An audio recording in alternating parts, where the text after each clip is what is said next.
Good evening, and thank you for staying up late tonight for THV 11 News at 10. I'm Tamer Knight. The state of the city in Pine Bluff is set for tomorrow, marking Mayor Vivian Flowers' second address since taking office. The past year has brought changes, including new leadership in the police department and a focus on transparency. THV 11's Kathy Rowley sat down with the mayor ahead of that speech. When you look at the state of the city, what is it? Let me preface it by reminding you that we're the city of progress, and so I would just add one word to it and say big progress. From finances to public safety, Mayor Flowers says Pine Bluff is moving forward. The city also recently swore in new police chief Sean Davis, and officials say crime is trending down. Programs like group violence intervention, a data-driven approach, are being credited with reducing youth homicides. That Pine Bluff has become a model for, and that was very successful in conjunction with the police department in turning our numbers from double-digit youth or juvenile homicides to 2 in the last 2 years. The city is also looking to build on that progress with plans to relaunch a violent crimes task force and expand youth programs. We also are looking forward to the relaunching of our violent crimes task force and our youth programs that came from the services division. But public safety isn't the only focus. Flowers says transparency and accountability are top priorities, especially after a state audit found more than $200,000 missing from the city's budget. They're not only stealing money, but they're taking resources away from kids. And in the case of our Parks and Rec department, for example, we're looking at a minimum of $250,000 that, someone's going to have to be accountable for. But the good news is that is money that has stayed in our system now. For the younger people in the city, those funds are going towards resources like facility upgrades at golf courses and parks around the city. There are also efforts to boost tourism, with new hotels coming online. Even putting on a better face in firmly establishing Pine Bluff as a destination and a tourism place, not only for quality of life for our current residents, but for people coming from around the state and outside of the state. And I think In Pine Bluff, Catherine Rowley, THV 11 News. Now, the State of the City address is set for tomorrow at 6 p.m. at the Pine Bluff Convention Center. City leaders say residents will also receive materials outlining the city's progress, and a special announcement is expected.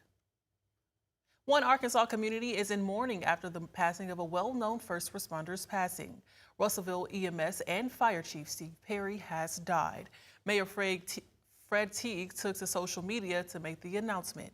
Perry served in the position for at least 3 years. During his time, Perry hoped to start the city's fire and EMS department. Mayor Teague sharing a statement saying he exemplified a leader not just on paper, but by example. He served those he led, and that dedication showed in their level of service to our community. An escaped Polk County inmate is now back in custody, according to the sheriff's office. This announcement coming last night on social media.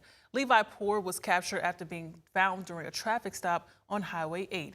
As we previously reported, Poor escaped the Polk County Detention Center on March 22nd. He was suspected of stealing a Ford Ranger after running away. Polk County Sheriff says it was recovered in Oklahoma. Poor is facing several charges, including possession of a firearm and third-degree domestic battery. And patients at one of the state's most vital hospitals could soon pay more for care. Negotiations between White River Health and United Healthcare are stalled, and time is running out. THV 11's Carter Threet reports from Batesville on what's at stake.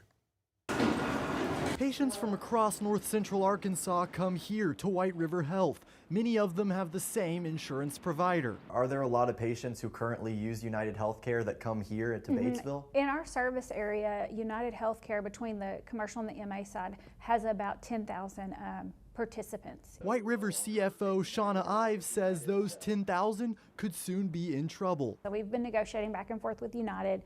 It's just becoming more public because now we're down to the last couple days of the negotiation, and our contract with them ends on March 31st, 2026. When the contract ends, White River Health will be out of network for United. shutting the door on low out-of-pocket costs. We are asking for United fair, reasonable, comparable rates to our peers in Arkansas. Ives says if they can't get a deal done, one of the biggest consequences is going to be travel for patients who will have to go miles and miles to find another hospital in network. The closest in-network facility that is our size is going to be traveled all the way to Jonesboro or farther than that. So we're looking at 60 to 90 minutes for a patient that's going to have to drive to get the care that they need. United Healthcare tells us they continue to engage in good faith negotiation and hope to reach a deal. So now the clock is ticking as White River Health says they need a deal that provides fair rates and reduces paperwork for their employees. What we're asking is reasonable. It's what our peers are getting. And it's basically also just to remove some red tape. We have presented a fair offer to United, and so right now it is in United's court to accept that offer. In Batesville, Carter Thweet, THV 11 News. Carter, thank you. Other Arkansas hospitals have gone out of network or had contract disputes with United in recent years. That's including Baptist Health in Little Rock, Conway Regional Health System, and St. Bernard's Hospital in Jonesboro. Pakistan is expected to host talks between the U.S. and Iran against possible ground operations. This announcement coming today as Iranian officials warning against any possible invasion threatening to increase attacks on U.S. allies. Israeli Prime Minister Benjamin Netanyahu saying it will expand its invasion in southern Lebanon. As President Donald Trump continues to wait for Iran's response to the 15-point proposal, European allies do tell American diplomats that Russia is helping Iran's war efforts.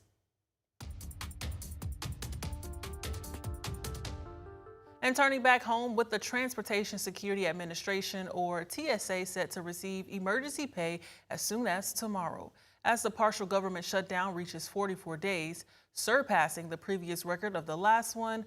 However, delays could continue with ICE agents remaining at some airports, with President Donald Trump signing an executive order Friday. The outcome still remains unclear if travelers will see a difference. This current traveling period of spring break, Passover, and Easter soon arriving, only adding to challenges to come. Thousands of TSA employees continue to work without pay since Valentine's Day.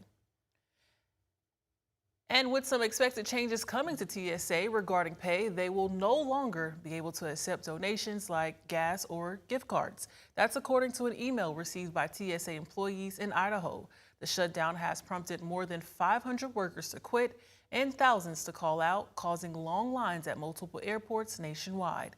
Many airports and nonprofit groups have been donating food and gift cards to officers in recent weeks. And local business owners featured in a creative way this afternoon, helping Arkansans learn about what the natural state has to offer to those in their community. The annual Vendor Fest was held today in River Market, the first year in downtown Little Rock. Previously, this event has been held in other central Arkansas areas, including Sherwood and Argenta. Some items being sold include candles, jewelry, t-shirts, along with woodworking items, to name a few. Event hostee Amber Potter shares more about the impact of the Vendor Fest. Best way to help get small businesses started, and it's just supporting local people instead of the corporations. But some of my vendors now have brick and mortars, so it's very fun to see them start small and grow, and it's totally thanks to the community for coming out to support them. More than 50 vendors were featured. A historic feat out of this world is set to happen this week. How one NASA astronaut is preparing for the big day when we return.